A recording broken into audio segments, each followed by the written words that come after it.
राजगिरा, फुटाणे डाळ आणि जरा शेंगाचं कूट, खोबरं भाजून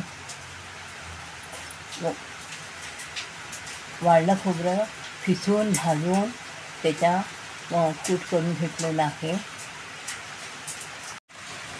आता गुळाचे पाक करायला ठेवलेला आहे.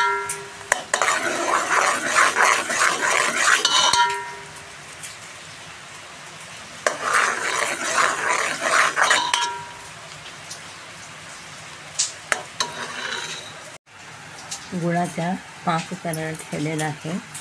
साधारण हे असं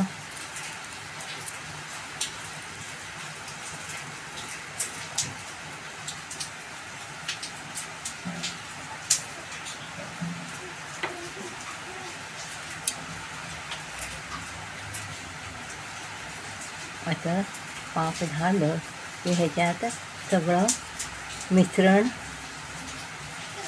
घालायचं.